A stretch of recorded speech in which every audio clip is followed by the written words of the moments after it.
Can we talk about Sydney Sweeney? Can we talk about jeans, blue jeans or jeans with a G?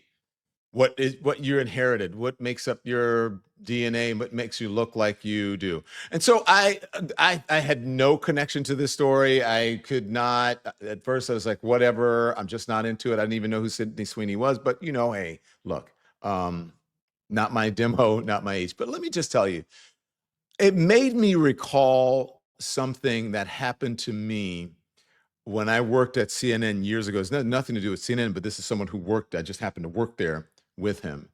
And we were writing a story about beauty or something, models. I forget what it is.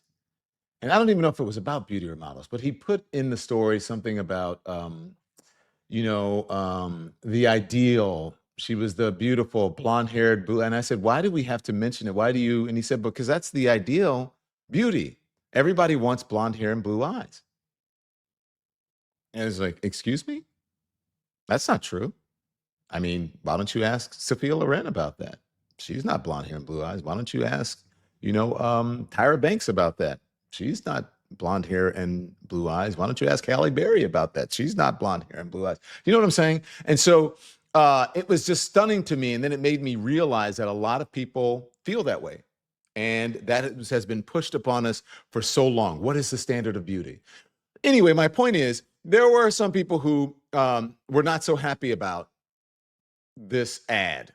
I think it was this American Eagle blue jean ad with Sydney Sweeney. They thought she was promoting sort of, Aryanism or racism, or that this was the ideal beauty. Now, look, I'm going to tell you right off that I was not offended by it, because this is like typical of what's happening now in the culture. And that's the whole point. So considering the context of the moment that we're in, I understand why people are upset or outraged by it. I'm not. I think it's a distraction, and I will tell you why. And let me tell you, here's what I write. So I say, blue jeans, blue eyes, and Trump's latest BS. Why I'm not outraged by this ad, and why Trump hopes you are. Okay? So I say, I'm not outraged by the American Eagle ad, but I understand why some people are. And it's not that hard to understand why some people are. And some people are just using it as a promotion of their statue or their brand. So Sydney Sweeney is a young actress. I did not know who she was. I had seen her before. I just did not know her name. I had seen her in White Lotus, and I understand that she is also in, another very popular show on streaming. Okay, so Sydney Sweeney's a young actress, blonde hair, blue eyes, a face and figure the camera lingers on while she makes a pun about jeans with a G and jeans with a J. Okay, so here's the thing. So I grew up at a time when those features and the whiteness they represent, they were the gold standard in America. People like, oh my gosh, blonde hair, blue eyes, right? Remember, Copper Tone Girl, remember Farrah Fawcett and whatever. By the way, I love Farrah Fawcett, okay? So nothing against that. Nothing against people with blonde hair and blue eyes. That's not what this is about. Back then, Black people were almost invisible in commercials, billboards, magazine ads, or television shows. When we did appear in any of that, it was rarely in ways that reflected our full humanity. I always like to remind people that before the Cosby Show, there wasn't much of a representation of a sort of middle-class Black family that wasn't struggling, like, Good Times, JJ, and that kind of thing. Nothing wrong with those folks. They were doing what they needed to survive, but it was always like sort of struggle, drama, comedy, or dramedy on television. It wasn't just a family like the Cosbys, who were a normal Black family like I knew, like I was growing up with. Support comes from Zbiotics. I have to tell you about this game-changing product that I use before a night out. It's called Pre-Alcohol. Zbiotics is the world's first genetically engineered probiotic, invented by PhD scientists to tackle rough mornings after drinking. Now, here's the science, okay? When you drink alcohol turns into a toxic byproduct in your gut. That's what makes you feel lousy the next day, not dehydration. Zbiotics produces an enzyme that breaks that down. I first tried it before a long dinner with friends where I knew we'd have some cocktails, and the next morning I was up early, clear-headed, and back on my game. So with summer winding down, don't miss a day of it. Bring Zbiotics with you to the beach, camping, or your next road trip. Go to zbiotics.com/lemondrops for 15% off your first order.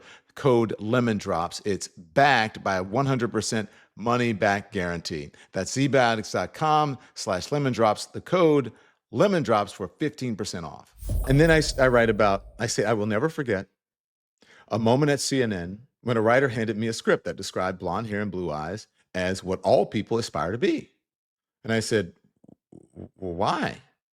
And he looked at me as though I had missed something obvious. And he told me that that was the ultimate beauty standard.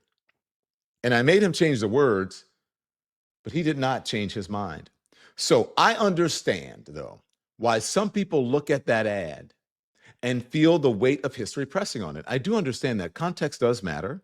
We're living in a moment when Black history is being stripped from our classrooms, when diversity, equity, and inclusion are under attack, when books by and about Black people, slavery, and the true history of this country are being banned, when Black achievement is too often dismissed as quota-driven rather than earned. Remember, we're going to get rid of the DEI because they believe that this is helping Black people, minorities get jobs that white people deserve, white jobs.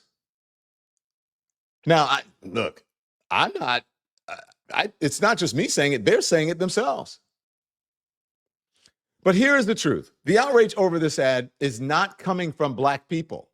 I don't really know any Black people. I don't know, not one of my Black friends, and I have many. Now, one of my Black relatives, I have many, who are really upset by this or even paying attention to this. It's not coming from liberals either. It's coming from the right, from Donald Trump, from the same political machine that once convinced millions there was a war on Christmas. And a lot of it is coming from where? Social media, tempest in a teapot. So look at Trump's own post about this. He called the ad the hottest, told people to buy the jeans, trashed Jaguar, the car company, the auto company, and Bud Light as woke, and dragged Taylor Swift into it for good measure. None of it is accidental. This is what the outrage industry does. And Republicans are the best, especially Donald Trump, but Republicans are the best at capitalizing on it, okay? Anything to enhance their profile. They find a headline, they strip it of its complexity, and feed it to their base as proof of culture, that the culture is slipping away. They're taking your jobs. What about these immigrants? It's a war on Christmas. And then there's the president's ad right there where he talks about Sydney Sweeney's a registered Republican, has the hottest ad out there, blah, blah, blah, blah, blah, for American Eagle. Meanwhile, Trump has a long history of genetic bias rhetoric. In October of 2024, he referred to immigrants convicted of murder and stated it's in their genes, and that we have a lot of bad genes in our country right now, during an interview with Hugh Hewitt. And then earlier in Minnesota in September of 2020, he praised the audience saying, you have good genes, echoing eugenic language tied to supremacist ideologies. The White House condemned the remarks as hateful and dangerous. And while all of this churns through the media machine, we stop talking about what really matters. This is a distraction of it all. We stop talking about Jeffrey Epstein. Epstein, Epstein, Epstein. That's where the story is. We stop talking about Ghislaine Maxwell and the hundreds of victims whose stories demand justice. I'm not telling you to ignore the ad at all. Trust me. I'm telling you to put this ad in its proper place. It may be careless. It may be tone deaf. I believe it is careless, and I believe it is tone deaf. But the real danger is letting ourselves be dragged into a fight that was never really ours. You got to keep focused. You got to keep your eyes on the prize, because the goal here has always been the same. The goal is to distract, divide, and to keep us from demanding accountability where it counts. If they can make you argue about blue jeans, they can make you forget about justice. Thanks everyone for watching. Your support means the world to us. So make sure you hit the like button and you subscribe to our channel to make sure that you never ever miss a video. We're live every day, 10 a.m. Eastern Time, We drop even more content at 2 p.m. Eastern and 5 p.m. Eastern. And if you want more Don Lemon Show content, we'd love for you to become a member of the Lemon community, where you will receive access to special community posts. You'll get exclusive content and members-only live shows. So head over to our channel page or click the join button on this video. Again, thank you for watching. We appreciate your love and your support, and we will see you next time.